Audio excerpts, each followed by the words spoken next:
So, this morning I'm going to be talking about the Beatitudes, all of them. I'll say right now, I might have gotten a little ambitious about how much I could cram into one Sunday morning, because you could easily spend an entire message on one of these, not even trying.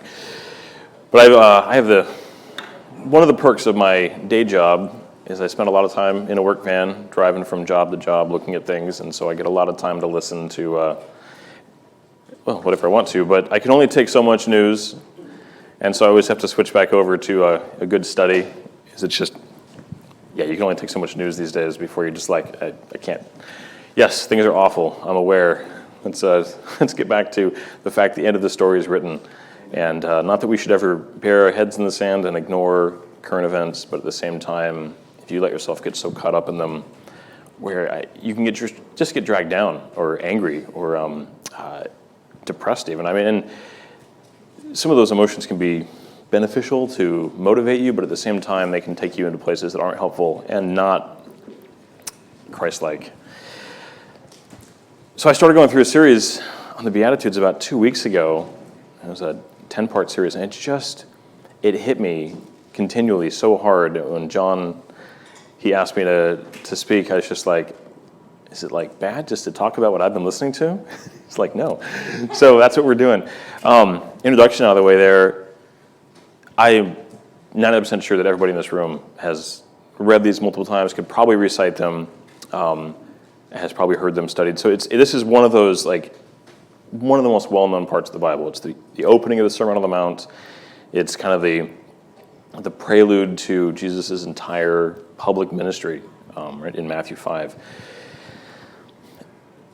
And it's so easy to look at these, I think, and just kind of like, here's a list of things. They're all good things and, good attributes and, positive. Here's a checklist for a good Christian, right?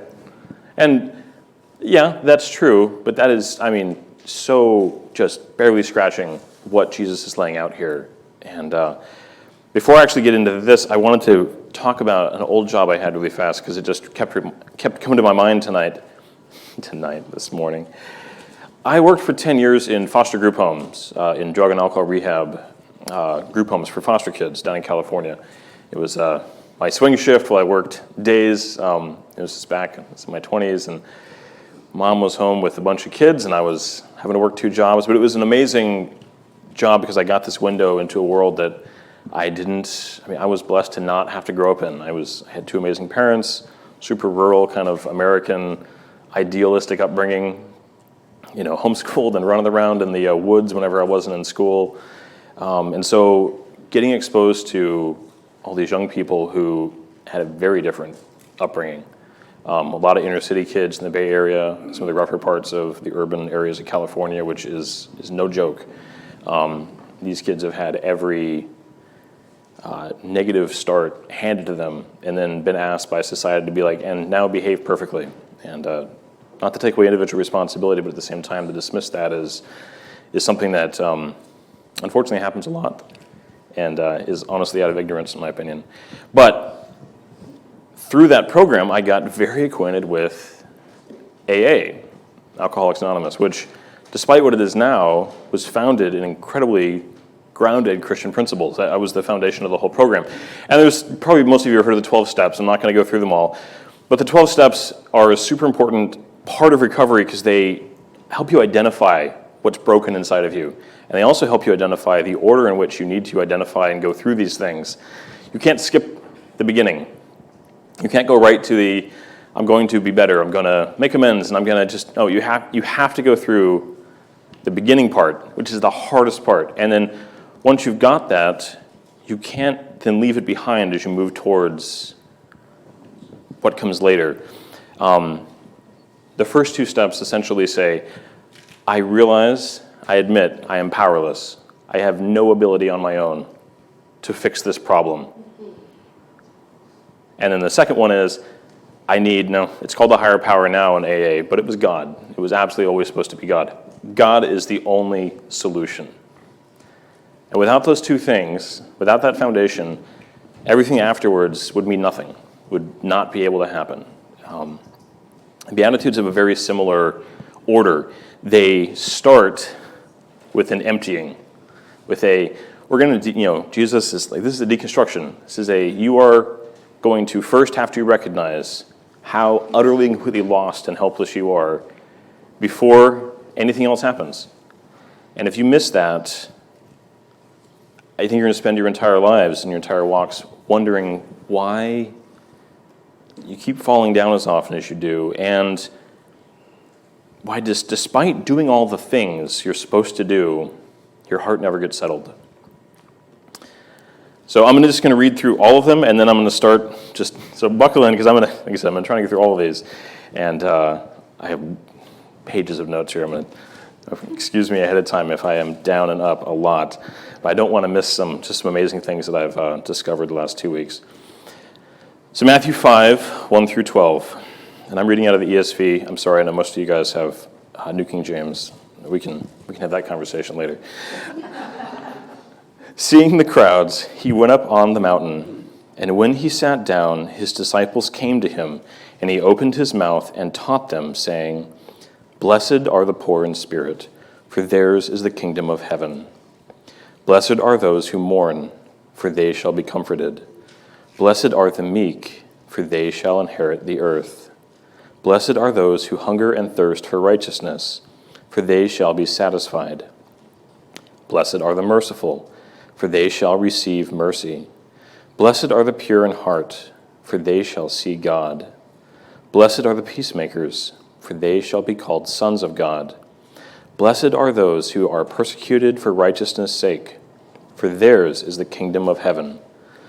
Blessed are you when others revile you and persecute you and utter all kinds of evil against you falsely on my account. Rejoice and be glad, for your reward is great in heaven, for so they persecuted the prophets who were before you." That is quite a list. And I was really blessed. Earlier in my life, right at when I graduated high school, my parents gifted me a trip to Israel. One of the highlights of my life. I got to go there in the summer of 2000. Things were a little bit quieter then, for the brief moment that it was.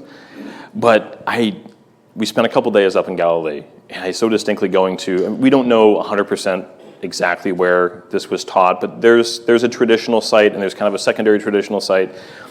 The whole northern edge of Galilee is just this beautiful area. And I remember, this is true of that whole trip, but this particular morning, just going and we read part of this, and we got some time just to wander around, and just like being there and thinking Jesus walked around here. It really made it come alive in a way, but it's just imagining that, and then just was thinking about that a lot the last few weeks, reading through this and then studying for this week. The crowds at this point that were following Jesus made up a lot of different types of people. This wasn't just a group of people who agreed with him. He had religious zealots, he had political zealots. I'm sure there were some soldiers probably in the crowd. There were your very low class. The fishermen were not high class people in the society. They were just trying to scrape by. You had people who were waiting for the Messiah to save them from Rome. The zealots who were waiting for somebody to come in and to change everything. Just the curious people, right? The people who they heard a miracle happen. They wanted to see a show. And then the people who genuinely wanted to hear what he had to say. So this wasn't just like this, where most of the people in this room have a similar idea about the world and about their faith, and we're all kind of in agreement. We're here to study and go. No, this was a very diverse group of people that Jesus was talking to who would have heard this in different ways, but that doesn't change what Jesus' intent was. To me, it speaks to the idea that the message of Jesus is not for one group. It never has been. And the world was insane and diverse and full of people with different points of views 2,000 years ago, just like it is today. We like to think that the world is kind of unique to us. Like this time in history is this, and there are unique qualities in every time in history, But the idea that people are somehow worse, or that, oh my gosh, it's never been this bad before. And you read a history book, it's been this bad before. Different versions, but there are, and I'm not trying to dismiss that we are marching towards an ultimate. That is true. But every generation has a tendency to kind of think of their own time as being special or unique. And while it may have those attributes, people have, throughout history, been a messed up group of people who needed Jesus. It was true then and it's true now. There's a word that kept coming up as I was listening to a study about this, kingdom. Jesus' kingdom. He used this word a lot in his ministry. He was ushering in his kingdom. And that this group of attributes are tied so tightly to what that kingdom looks like and the people who are in it, the attributes they have. This is not a group of, this is not a bunch of different people. It's not describing the poor person, the mourner, the meek person. No, but this is a group of attributes this is one group of people. This isn't a bunch of different people who have different traits and have different rewards or kind of outcomes. It's not, well, this most merciful person will receive mercy and this meek person, they'll inherit the earth. No, this is a list of traits that absolutely must be present in the life of everybody who calls themselves a member of his kingdom. And the thing that struck me over and over again listening through these was, I don't do any of these very well. Some of them I barely recognize on a regular basis. And so, honestly, I hope there was some conviction this morning. And I also want to always say that I'm the first in that line. When you start digging into what some of these traits really look like, it should pierce you a little bit. It should be like, I don't see that in myself nearly as strongly as I should. Or I see it, but it's way down this list of things that I get to when I can. And there's all these other things that, if I'm being honest, are a higher priority than it. There are things that get my attention and my energy much quicker and more often.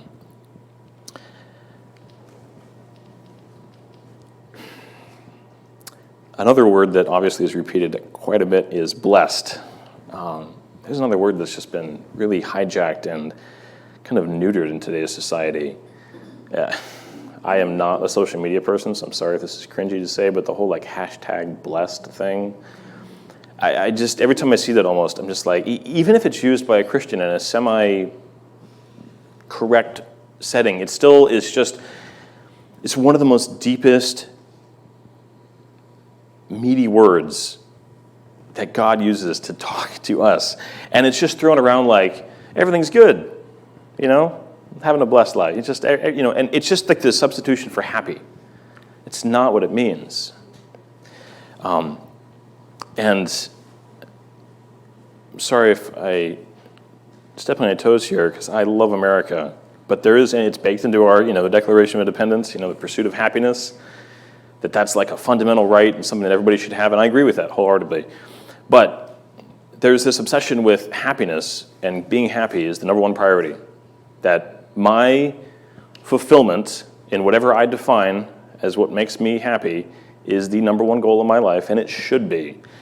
That's not true. It's never been true for a child of God. Now, does true happiness come and arrive through a pursuit of Jesus? Yes, it does. And is pursuing things that fulfill you in small ways perfectly fine? Yes, there's nothing inherently wrong with that. The big thing is priorities. What's coming first? Later on, when we get to pure of heart, I'm going to dig into that a little bit more about where your priorities are, how you look at your life's checkboxes, so to speak. But let's start at the beginning, as they say in Princess Prayer. Let's go back to the beginning. I did want to throw this out. The Greek word for blessed, it's I'm not going to pronounce it right. Makrios. Blessed it can be defined as God's approval, favor, endorsement, and congratulations. God is personally, he's approving, he has favor, he's endorsing, he's congratulating. Like, that is a direct from God to us. That is not everything's good because, my latte was made just right this morning. It's not the same thing. And I think that words are important. It's important to keep those words where they should be. The meaning shouldn't be diminished, because that then it has a bad habit of trending that in society where we water down our language. We start using words that have a lot of meaning for less and less things, and then we wonder why everything seems watered down. And it's like, it starts with how we communicate, and then how we communicate becomes how we really are. I mean, they follow each other around. So blessed and kingdom, those are kind of two big bookends for all of these that I want to, even though kingdom's not used in these, but these are describing people in his kingdom. So that's where I want to kind of have that at the end of any of these. So, blessed are the poor in spirit, for theirs is the kingdom of heaven. Poor in spirit. I find it easier to define certain things by first looking at the obvious things that they aren't. It's a nice contrast, an easy way to bring it up. Being poor in spirit, this is not material poverty that's being talked about here at all. It might be obvious to anybody who's been in the church a while, but it's a common thing where people are like, it's good to be poor. That, like, being poor is an inherent blessing. Now, there is a lot of truth to the idea that wealth can get in the way of a good relationship with Jesus, and there's definitely some truth to a simpler life can lend itself to a little bit more of a focused spiritual life. But there's not some baked in, inherent, you will always be more blessed because you're poor. That's not true in general, and it's not what this is referring to. The other big thing is being poor in spirit is not self-loathing or self-degeneration. There's nothing inherently spiritual about self-flogging, about beating yourself over the head, about, woe is me, and I'm just, no, God's not going to look at you beating yourself up and be like, I'm going to bless you more. Because that's not what he's talking about. Self-loathing actually has a very prideful root.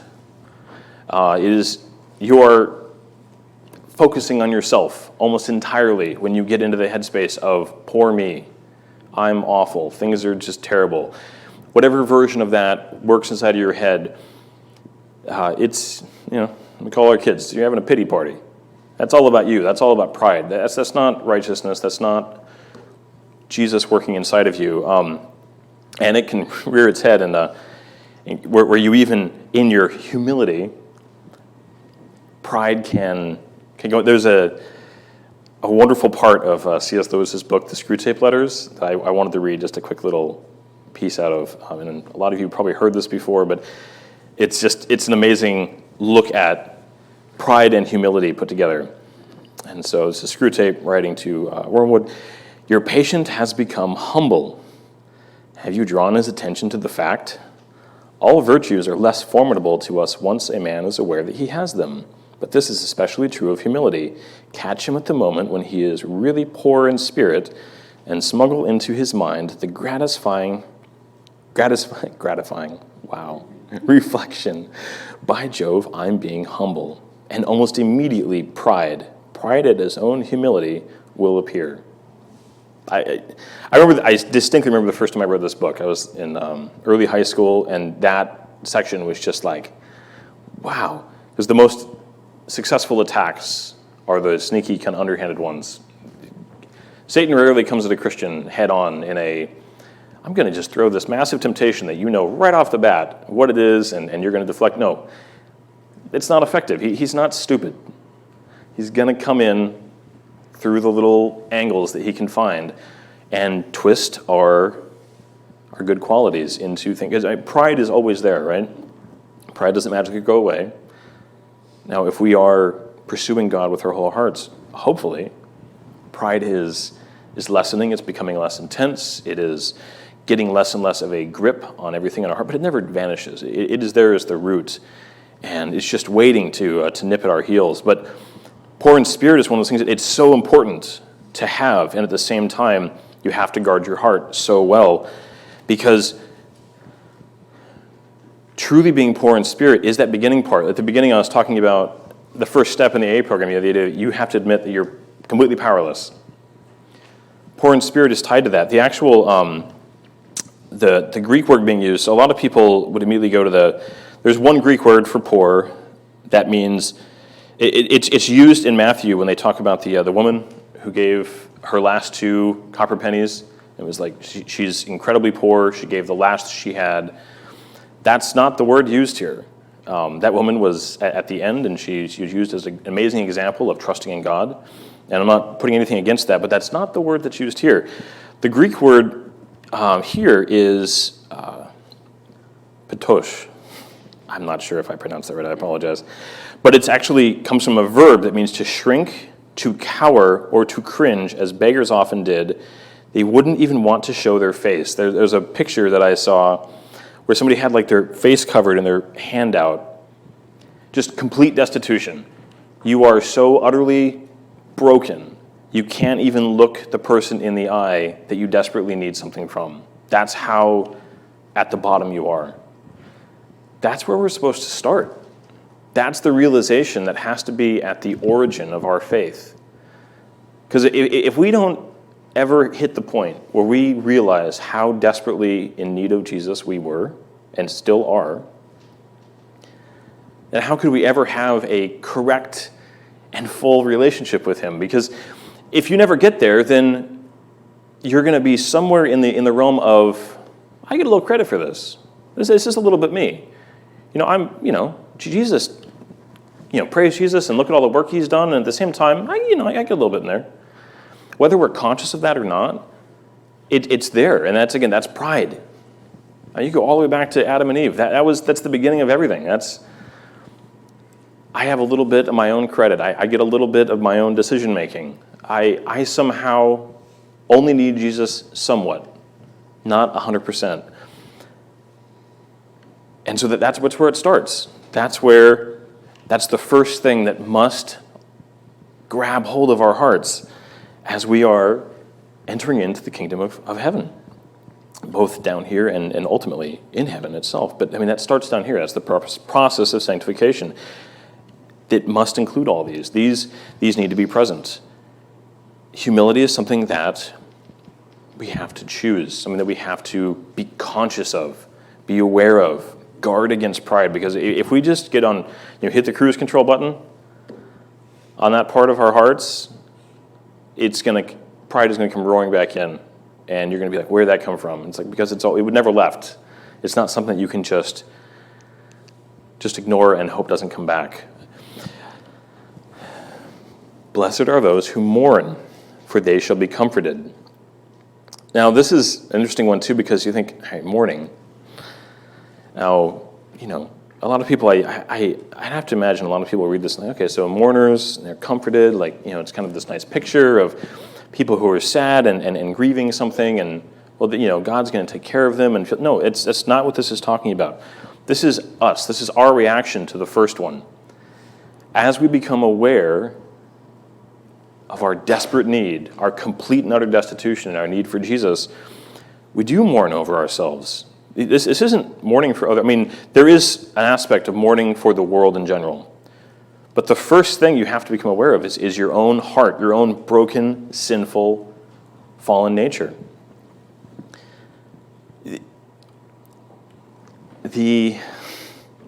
William Barclay had this amazing, he summed up the Greek word for mourn. He said, what that's used here, it's the strongest word for mourning in the Greek language. It is the word which is used for mourning for the dead, for the passionate lament for the one who was loved. Because most people, I wouldn't say all people, really loved themselves before they were Christians. You thought pretty highly of yourself. And that's a normal, everybody does. That's not controversial. It shouldn't be. And if you feel like it is, then I would challenge some really basic worldview tenets. People are in love with themselves. People love their own opinions. They love their own thoughts and relationships, their own decisions and lives. They defend them. Look around, and one of the biggest things happening right now in our culture is this intense defense from the sinful side of the world, right? You poked them even a tiny bit. Like, what you're doing is not, no, I'm going to do what I'm going to do. I'm going to defend it. And not even that. Like, we're at a point now where it's like, I'm going to be proud of it, and you should be proud of it for me. Like, oh my gosh. It's just pride, just reeking all the time, in contrast to what we're supposed to be doing, where God reveals to us the extent of our brokenness, and our response is just a complete and utter internal mourning of our own souls. And that can only lead us to one place. That's the beautiful thing. This is a beautiful thing because the end result of mourning, when it's in response to a true understanding of our place, is to God. So again, this isn't like, the comforting is our relationship with God is the comfort here. Now, there definitely is a place to look at the world and mourn just the depravity around us. Jesus did this. I mean, he looked over Jerusalem and he wept. He looked at the world, and it grieves his heart. It grieves the heart of God that the world is, for the most part, an evil place that is not going to come to him. That's just a reality. And that should grieve us also. But ultimately, this still has to be true in us first.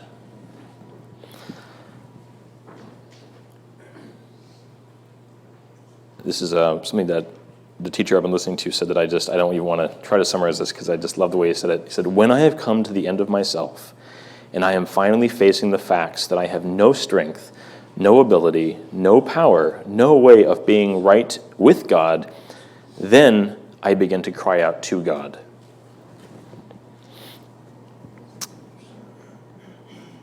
Which leads us into the next one. And again, you'll see this pattern. These all lead to the next one. There's a causality nature to these, and there's a reason why they're the beginning.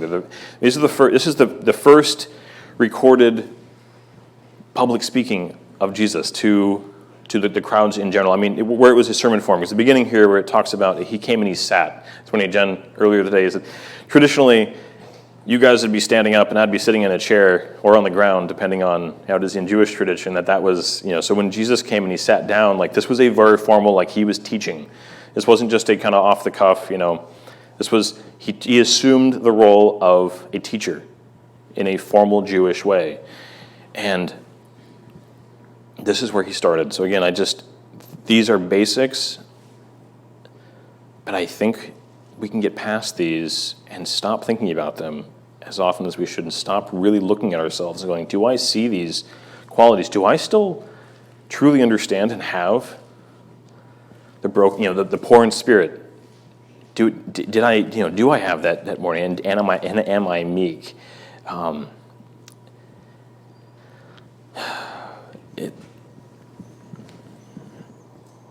The reason why I'm feeling so just like passionate about this, and in myself, I miss these, but I look around at our world today, and I look at the Western church also. Like I do not want to go off on a tangent about this, but I'll just say it makes me incredibly sad to look at the church today. Especially in the last year and a half, just all of the nastiness going on, the response from so many Christians is not in a way that I think reflects a lot of these principles.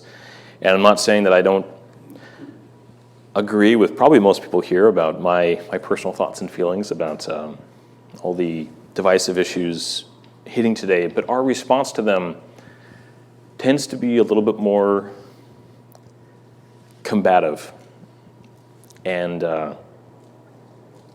angry than I think you will ever find supported in Scripture.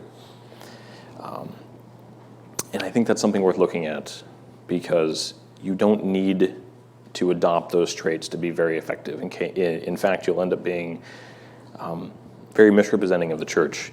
And I see that on social media, and I see that played out on the news. And again, not to take away from the utter depravity of the other side, but the church needs to keep better at this. Meekness. This very directly talks about that, meekness. It's one of those words that we don't use a whole lot, right? It's been replaced by other words in our modern vernacular. Meekness is not passive temperaments or indecision, laziness, fragility. Meekness isn't any of those things. The most traditional definition of meekness that I've always heard in my life in Calvary Chapel has been meekness is strength under control, which is a really good definition. It's not a bad one at all. But even more there, meekness is you are so sure and so just at peace with who God is and that he's got this, that you don't feel the need to assert yourself over him and his will, that you are very okay with letting God be the one who's out in front. You don't need to put yourself there. That need has gone away, because when you look at God and you honestly understand who he is and his role in all of history, not that you don't actively participate, not that you don't stay engaged, but at the end of the day, you're not going to assert yourself over what God is going to do.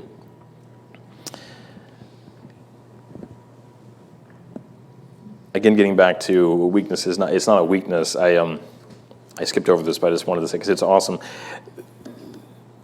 Probably somebody knows here. In the Bible, who is considered like the most meek man in the entire Bible? Harvey probably knows this immediately. It was Moses in Numbers 12:3. Now the man Moses, who was very meek, more than all the people who were on the face of the earth. I don't think Moses has ever been looked at as a wuss in the Old Testament. He had his scared moments, which God quickly took care of and dealt with. But Moses was a very strong, assertive man. But at the same time, when did Moses get himself in trouble? Every time. When he got out in front of God, when he tried to assert his own will over, and he's like, God said to do this? No, I'm going to do this. And metaphorically, he got spanked. Every time. And when he did just know his place and be a strong leader, be a strong man of God, but still always make sure that God was out in front, that's when they prospered. I mean, it's one of those things where there's not even like room to disagree on this one, because every example in the entire Bible, David was another great example of just an amazing man who, when he asserted his own will, he got into some real trouble. I mean, Bathsheba's the big obvious one, but there's other smaller examples also. When we put ourselves ahead of God, even in small moments, the consequences are always going to be there. And in hindsight, how often is that? It's never happened and then been like, no, that worked out really well. No. Meekness is not about just rolling over and taking your beating or just the rolling with the punches, but it is about understanding that you don't need to fight for God. Sorry, you don't need to fight God's fights. I want to clear that up. We do fight for God, but we're not fighting in front of him. We're not doing his work in a way that supersedes his plan. Again, I could spend an entire morning go through example after example of great men of God who followed God and then started to get a little cocky and got out ahead of him.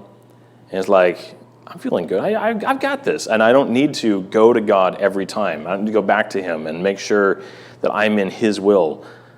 And time after time, they get bit and they get put back in their place, because that's not how it works. We will never, ever be able to do a better job than God does. And we have to keep that in mind. Meekness also implies a very teachable spirit. This is just kind of a side note to this quality. You're strong, but you know your place. You also are a very open heart to God. You have a spirit that is always looking to God, being like, teach me, tell me, show me, instruct me, because there is never a point where we go, I've learned what I need to learn. I'm good to go. Why do we study the Bible our entire Christian lives? This is not a huge book. I've read many books that are longer than the Bible, and they're great, but I don't go back to them and study them over and over and over again, because most of them you get to a point where you're like, all right, that's the story, or that's the lesson. I'm good. It's finished. The Bible is not that way because it is God's gateway into our heart. He speaks to us directly through our hearts and through prayer, through other people, but first and foremost through his word. And it is something that is alive, and that is, you can read the same verse years later and God will reveal something completely new to you. There's not a point where we ever are finished. We are continually in that loop of going back to God and studying and listening and learning and messing up. We're all going to. That's the thing, is this isn't a conviction of if you mess up, well, you're done. But it is that when you mess up, do you keep that meek spirit where you go, oh, I'm sorry, God, let me back up, get back to where I need to be, look back to you first, and get my house back in order, my internal house. So again, this is not something that's optional or something that if you just do it a little bit, you'll be fine. No, this is such an essential core tenet of living in Jesus' kingdom. And then that teachable spirit, that right place with God leads right into the next one. Blessed are those who hunger and thirst for righteousness, for they shall be satisfied. It is hard to imagine hunger and thirst in the sense that this passage is talking about in the Western world today. Because when I'm hungry, it typically means I haven't eaten in a few hours and I'm looking for a snack. When I'm thirsty, it's not only am I, I'm just looking for something, but it's like, what are the 5 or 6 options I've got sitting in my house at any given time? And worst case scenario, I can go turn on the faucet and I get clean running water. The closest I can imagine is, I worked installing stoves in the Sacramento Valley in California where it gets a little warm, and working on a roof in the middle of the afternoon, you get pretty thirsty. That's the closest I can, on a personal level, that's the closest I can even imagine, but that is still not like you are starving. You are dehydrated to the point where you could die. That is the implication of when it's talking about hunger and thirsting here, that you are at the point where if you don't get something, it's death. A starving person has a single, all-consuming passion, right? A person who's dehydrated, they have one thing on their mind. There's not I'm thirsty, and I'm also still thinking about, this thing that I saw on the internet, or, this news story. It's on that list. No. When you get to the point where it is the only thing you care about, everything else goes away. It becomes, it's like the focus shrinks down. It's like, that's it. There's nothing else. That's what this is talking about. You are hungering and thirsting for righteousness. And this is one of the ones that just hit me. And I want to be careful here because this isn't about legalism. Because there are three types of righteousness that are all exemplified. Wow, they are all shown in the Bible multiple times. Legal righteousness, which is our relationship with Jesus Christ, that he satisfied by dying on the cross. That is how salvation works. That is the legal righteousness through God. Paul, we're in Romans right now. That's half that book is describing that this is how it works. This is what Jesus did. The law is not going to get you there. It never could. Its only purpose was ever to show you how much you needed Jesus. Legal righteousness is where a lot of Christians stop. Because there's 2 more types. There's moral and there's social. And as much as you do want to be careful to not dip into legalism where you think, okay, so, moral righteousness, the righteousness of character, expressed through righteous living. You're pursuing conformity to the example shown in the Bible. That is not what saves you. But if that's not something that matters, or matters very little, look out. James talks about this multiple times. It isn't about worry because you're not saved if you don't do this checklist, but do worry that if none of this stuff shows up in your life, why? Or if it does show up, if it shows up in a very minor, kind of back burner way, why? That should be a good indicator of our own heart's condition to ourselves. It's not about showing other people our righteousness. It's not about putting on a good show. It's not, moralism, which is just all about the outwardness. And that's I am very concerned about the way that I present. that, you all see me, and I look a certain way, and I talk a certain way, and I make sure that the things that are on social media only fall into this category, and my kids behave a certain way, and, I look very buttoned up, got it together. One, that's easy to do, and two, it means nothing. To God, anyways. It might mean something to another person, but who cares about that? Unfortunately, we all do, too much. That's the problem.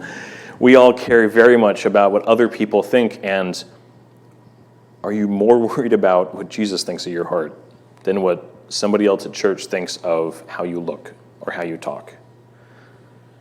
Now again, our moral righteousness, and I'll get to social righteousness here briefly, but those things do matter if they don't show up, that should be an internal kind of level of fruit indicator, if you want to use Christianese, it's your health barometer, but that should be much more of an internal process between you and God.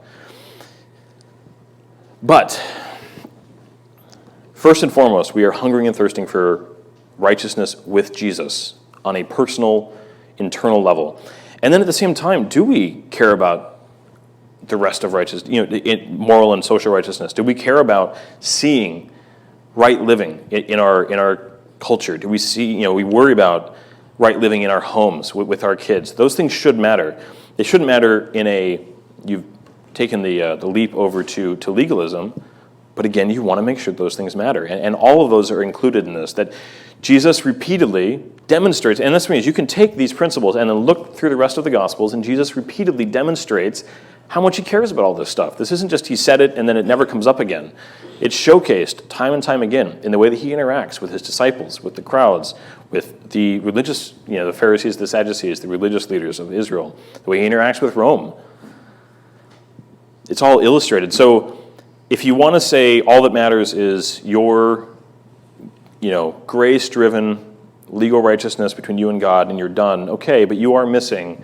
And again, this is one of the problems, and I'm a devout believer in what happened in the Protestant Reformation, but one of the things that came out of that was this kind of reflex of, I don't want to get into legalism. I don't want to get obsessed with it, because that's dangerous, and it can be.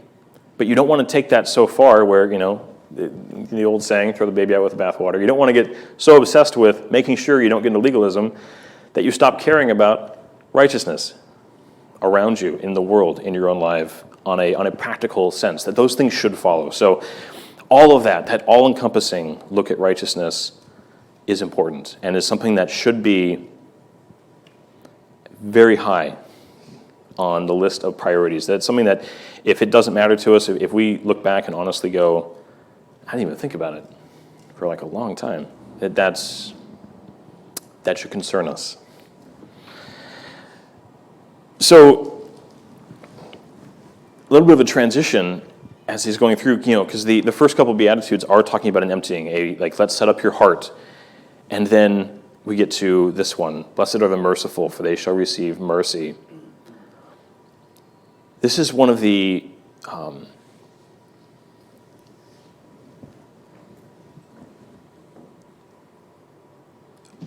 great characteristics of God that we want to see and then emulate. And it's interesting also because this is the one that it's just mirrored in the Beatitude. Are the merciful, for they shall receive mercy. That you're giving what you get. And mercy is something that is tied very much to grace. They're almost always put together. They're tied together a lot in Scripture, but they're not exactly the same thing. Martin Lloyd Jones, who wrote an amazing book, by the way. I don't know if anybody here has read it, but it's just called Studies on the Sermon on the Mount. It's a big, thick book. He spent an entire year going through the Sermon on the Mount, and then somebody put it in the book, which is amazing. But he had this definition that I really liked. The best definition of the two, and he's referring to grace and mercy, that I have ever encountered was this: grace is especially associated with men in their sins. Mercy is especially associated with men in their misery. In other words, while grace looks down upon sin as a whole, mercy looks especially upon their miserable consequences of sin. So that mercy really means a sense of pity plus a desire to relieve the suffering. Grace is what saves us, but mercy is something that is shown to us constantly, and it is an expression of love and compassion. It is something that we are shown just in droves. And again, this gets back to if you have a true and accurate understanding of your state, of your status, of who you are next to God, you have the almighty creator of the universe on one side, and then there's you. If you understand the nature of that relationship, and you understand that God showed you mercy, and just the breadth of that, you absolutely must and should be responding with the same back. Not just to, we can't be merciful to God. That doesn't make any sense because God doesn't need any. But we can be to each other. And we can desire to showcase that and give that as much as possible. Again, it comes to, do our actions reflect accurately how much we have let God just invade our hearts and then pour out? Mercy does not mean tolerance. It doesn't mean just we're going to kind of get along to get along. Mercy is not about just accepting and kind of coexisting. I know those are all hot words today. Because here's the thing. Mercy is a characteristic of God. So whenever you define it, whenever you want to look at what mercy is, that definition has to fall entirely into something that God could have. And so truth and justice kind of have to be tied to mercy in a way that it's not a just generic, I just love everybody and I'll just take anything and everybody and just kind of an unconditional. No, that's not what mercy is. Mercy actually is looking at the consequences of sin, and it is responding with a compassionate, loving heart. Because here's the thing, we are not on a higher moral plane than the sinners running around the world. This is, I remember seeing this in a bumper sticker, I think, a long time ago. It was the whole, I'm just forgiven. I'm going to totally mess this up. But the idea that I'm not somehow a better human being than the person that we see running around on social media that we just think, oh my gosh, that person is, not got a chance. They are going, they're going straight to the bad place. We don't have any inherent advantage over them. We're not sitting here going I'm just a better human being. No, you're not. You've been saved. The grace of God has been poured out upon you. Now, you might have a slightly better checklist of how you're doing on a day-to-day basis, but morally, as a human heart, you're not superior, and don't act like you are. Don't have a prideful, arrogant attitude towards other people because you are saved, because you don't get any credit for it. Have a merciful, loving, compassionate heart towards the world. Jesus did not, yes, blatant disrespect. The infamous temple story where Jesus came in and he sees money changers in the temple and he's just like, get out of my Father's house. This is nothing. Yes, that does exist. And there is a place for righteous anger against just blatant ungodliness. But at the same time, Jesus has story after story of people who we would probably not want to spend any time with, where he just loved on them and had compassion for them and he ministered to them. I know, again, working with the kids I did when I was working in the group home, these are not people I would have, as a younger, less mature person, would have ever wanted to spend time with. These were kind of, dirty people. They were morally bankrupt people who were, messing up and just had, a life full of just mistake after mistake after mistake. And what that time in my life taught me in a very harsh way, and I got spiritually kicked hard many times in that job, because I had a nasty, prideful attitude when I started that. I felt genuinely as though I was superior. Like I somehow had the right to look down on them a little bit because I had it together and they didn't. I had it figured out. You know, I could explain the worldview of salvation and God and my place in it and how they were going straight to hell and I wasn't. So good for me somehow? That's not how it works. Those people needed love. They needed to be shown God's mercy. They needed to be showcased by me. And if it wasn't going to go through me, it would go through somebody else. God doesn't need, us. He's gonna find a way to do it no matter what. But again, it's easy to, again, looking around the world today, and because the amount of in your face, just immorality is just growing right now. I mean, and I know we all see it, and we just all it's suffocating sometimes. Just the hostility towards the church. Again, we're not even asking anymore for you just to simply tolerate our immorality. We want you to be happy for us and our fill in the blank. I don't want to go down that list. That doesn't change this. That our heart is supposed to be ultimately, that person needs Jesus. Not that person needs my anger and my vitriol because they're threatening me. Now, we do need to guard ourselves. We need to protect the church and our children and all those things. But at the same time, that person needs Jesus. We are not called to attack them. We are called to love them.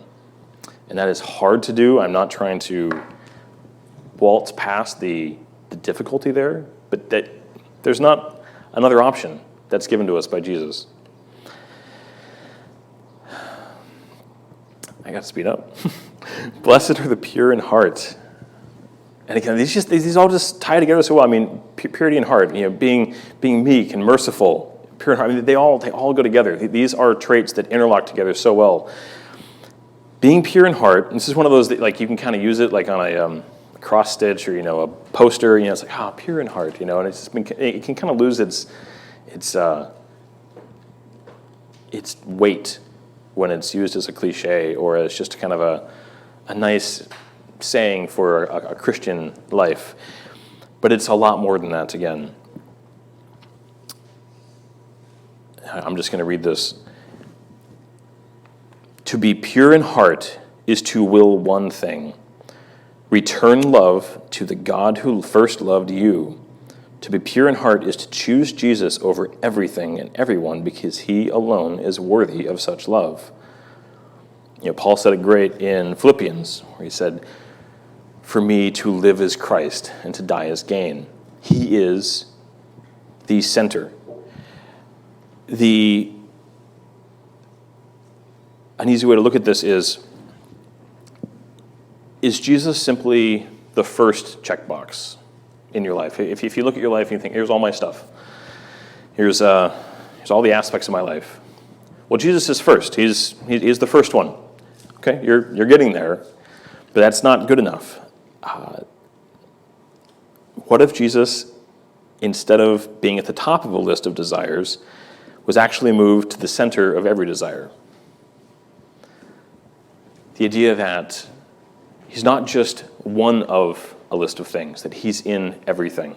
That at the core of our decision-making, at the core of our living, at the core of how we treat other people, how we approach every decision in our life. I can't think of a single, even, you can get into some, if you really want to get combative, you can just, but any significant decision in your life about the people you have in your life, your ministry, where you live, where you work, these big things, there's none of those that somehow get an exemption that, well, my relationship with Jesus doesn't impact this at all. So they really don't have any correlation. That shouldn't be a thing. Jesus should be at the center. There should be a consideration always of how does this impact my relationship with Jesus, and how does this further and help me? Even it's as simple as how am I going to be able to show Jesus to these people that I'm going to be around now because of this new job or this new place to live or this new church even. Because we're all collectively part of a church if we go to a new church. It's not like I'm just going to attend. No, we are part of that, and how are we going to be feeding into that and not just be a consumer? There's a whole other sermon there of consumer churchism.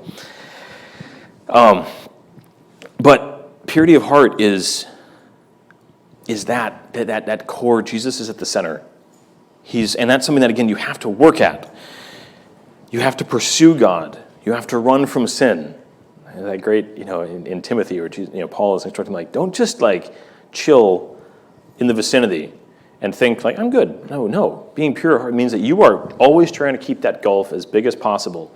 You are not living your life going, how much of the world can I get in and still feel that somehow I have justified that I'm on this side of the fence. I'm still a Christian. I'm still mostly on God's side, but I'm going to get as much of this in as I can because I like it. It's good. Because sin is alluring. It is fun. I've heard John say this a few times, and I working in drug rehab. The thing about addictive stuff, drugs, sex, alcohol, there's a lot of other things you can get addicted to, sugar, in today's society. They're all great in the moment. They feel good. They're fun. It isn't some horrific thing that people are doing anyways. Now they can get there when addiction takes its toll, and you're at the end of your rope, and they've taken the toll. But no, not at the beginning. And that's true of all the little things too. Sin is not, generally speaking, something that is horrifically, obviously wrong and bad. A lot of it is something that when we just dabble, that's not a word, dabble in it, we like it. And it is so, I've caught myself doing this many times in my life. And when I do, I'm like, oh my gosh. Yeah, I'm totally, I like that enough to see, I know in extremes it's horrible, but I'm gonna get as much as I can while still feeling that somehow I'm staying on this side. That's not pursuing Jesus with your whole heart. And again, legalism and the extreme, there's a lot of areas where we do have freedom in Christ, and I don't have time to get into that, but there is freedom in Christ, and I don't want to try to blend those two things, but are you honestly able to say, this is, I guess, is the best way to the test you could put on anything in your life. Can you honestly say that this would be exactly the same if Jesus was right here? That this wouldn't change? And it's a way that we teach our kids how to do it, but it works perfectly well as adults too. If Jesus was physically standing here hanging out with you, would you be doing this the exact same way? How often is the answer yes to that? So that is something, again, that is core to living in Jesus with his kingdom. The peacemakers, I'm going to go kind of breeze through this one, not because it's not important, but because, again, we are a little short on time. But I do want to at least mention two things about blessed are the peacemakers. One is, so everybody here is, I'm sure, aware of cancel culture and the whole, let's just get rid of anybody we disagree with in society. And I heard this, and I'm like, that's amazing. So one of the popular definitions of peace is it's the absence of conflict. It's not God's definition of peace. When peace is the absence of conflict, any hint of perceived conflict has to be gotten rid of. I was just like, wow, okay. So if you, as the world, you buy into, because we hear this all the time, right? That I was offended, I was made uncomfortable, I was, there was a just any level of wrong, perceived or real, must be instantly gotten rid of.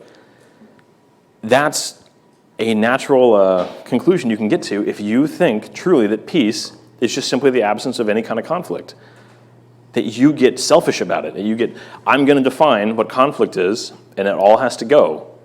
And so everybody who creates conflict to me, whether it's real or not, it's one of the core things that can really create one of the problems happening today. And I just heard that, and I'm like, that's very poignant. And I hadn't heard that exact phrasing before, and I just wanted to share that. But the Hebrew word for peace, I'm sure everybody here knows it, shalom. I mean, it's a greeting, but it has a lot of deep meaning. And I just want to read this definition before we go on to persecution, which is the wrap-up. The Hebrew word for peace is shalom. In the Bible, shalom means universal, flourishing, wholeness, and delight, a rich state of affairs in which natural needs are satisfied and natural gifts fruitfully employed, a state of affairs that inspires joyful wonder as its creator and savior opens doors and welcomes the creatures in whom he delights. That's all that to say is shalom is the way things ought to be. And the way things ought to be in the context of God's kingdom. That is what peace means to God, and pursuing that type of peace is what this is referring to. It is not about being easygoing and just being an appeaser, and at the same time, it is not just about the absence of conflict. And I wanted to touch on that. So wrap up with, I'm actually going to do the last two kind of together because they definitely tie together. There is a few things to definitely point out about each one, but I'm going to read them both here. Blessed are those who are persecuted for righteousness' sake, for theirs is the kingdom of heaven. Blessed are you when others revile you and persecute you and utter all kinds of evil against you falsely on my account. One thing I want to say right away, and this is true of any version that I could find, because the original translation makes this distinction. Blessed are those, which is all of these have been a kind of broad sense of blessed are people in the kingdom. It's a broad term. And the last time, blessed are you, he gets individual, he gets singular. So at the end, there's like this focus in, where Jesus is like, at the very last one, individually looking at you, blessed are you when you are reviled and persecuted. Now, I think everybody here knows this is growing. In the Western church, there are plenty of parts of the world, and it's easy to forget this. There are plenty of parts in the world where this is going full bore now. We live in a very insulated area where even the greater amount of persecution we're starting to get to experience now in America is very little compared to Christians who are living in parts of Asia and Southeast Asia, Christians who are living in the Middle East, and even Europe has gotten dark.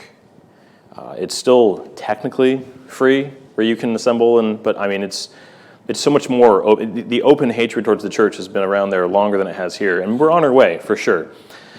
And we can look at the first century and Rome and see, those are like the textbook examples of, persecution. You look at Nero and the horror stories of the way Christians were treated there. Persecution is coming, but that's not the point of this. Persecution is going to be a natural reaction to living this way, to having these Beatitudes be intrinsic in how we live. He's saying, one, blessed are people who go through this, and you should rejoice. He gets down, at the end here, rejoice in these. It's not a, it's almost like a badge of honor of like, I'm actually doing it right. Because if you're not being persecuted, if you're not running into any kind of conflict with the world, again, you can use that as an indicator, kind of like righteousness earlier. If you don't see this, wonder what's going on, because if nobody is reacting to you living for Jesus wholeheartedly, then how are you? And this isn't in a go out and cause trouble, but a just inherently following Jesus with your whole heart will create persecution, will create pushback. And if it's not, there's only two things I can say. Either you have isolated yourself so completely from the world that you don't have contact with anybody outside of other believers, which is not what we're called to do. We are called to be out in the world. We are called to be evangelistic. We are called to be lights and salt, which is literally the next thing he goes into here in Matthew.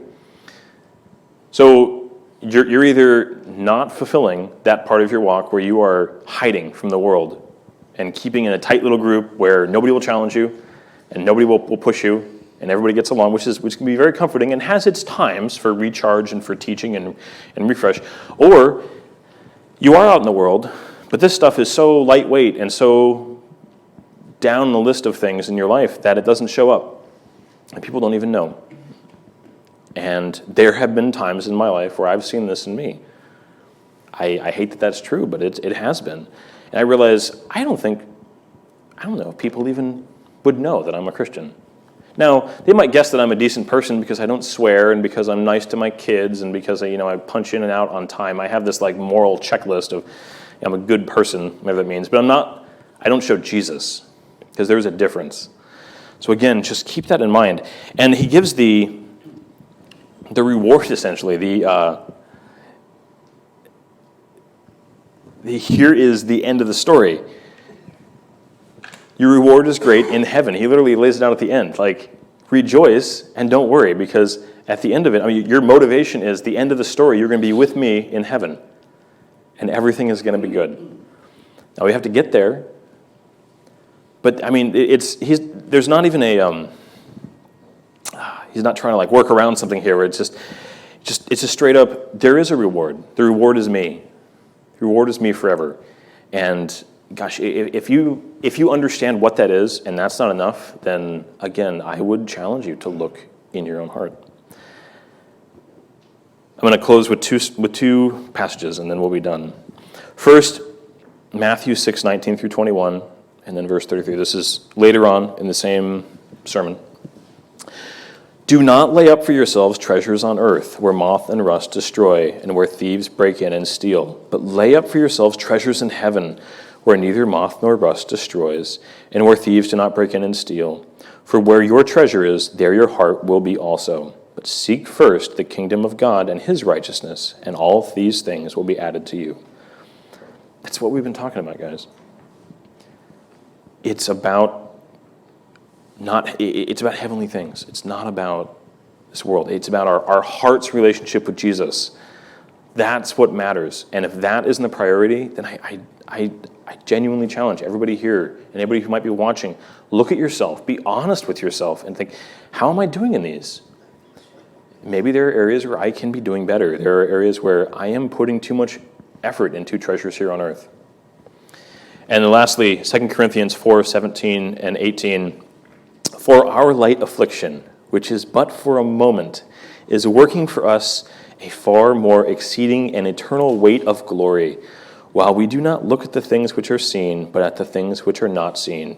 For the things which are seen are temporary, but the things which are not seen are eternal. And I just have in big bold at the bottom of my notes here, Jesus is worth it.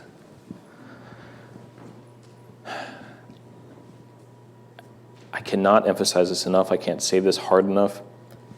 These basic tenets, they're so easy to just get into the rhythm of, yeah, it's Christianity. I'm doing it. I've been a Christian my whole life. I was raised as a Christian. This is just me personally.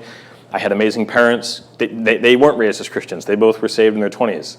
And I had the benefit of their life experience and that radical transformation where they raised me incredibly well. And the worst things that I can say about my excursions into the world on a mental type are not. I don't have an amazing testimony of like, oh, I went off the deep end, did this crazy thing, and God pulled me back or anything. No, I had that. I've had that benefit of my entire life, knowing the truth, and I fall short all the time. And looking at these, I find this incredibly challenging, and I know that everybody has a different story, and everybody has their own unique set of life experiences where they have had their struggles and they've had their triumphs. But ultimately, coming back to these basics over and over again, not letting them get far. I mean, yes, getting into meat, getting into heavy theology, getting into the in-depth tenets of apologetics and prophecy. Those are all amazing, and I love going into those. But you can never get so into those that you just stop even thinking about these basics. And that's my encouragement, my exhortation for this morning. So let's go ahead and pray. Dear Jesus, we thank you for your words. We thank you that not only did you save us, but you came down and you spoke to us. And you shared your heart for your kingdom with us. You laid it out, and then not only did you tell us, you showed us so completely your heart through your actions, through your ultimate sacrifice, that the ultimate levels of love and compassion and mercy and grace. We thank you so much for that. And we just pray that you would help us to never lose track of and never forget the incredible example that you showed. And then our response to that would always be that we would just strive after you, that we would hunger and thirst for you, for your righteousness, for the purity of heart that you show. I pray you would show that through us to each other. You would bring that into our own internal hearts and minds, in our relationships with you, and in the quiet, dark places of ourselves, that it would just never be far away. We love you so much, Jesus. In your name, amen.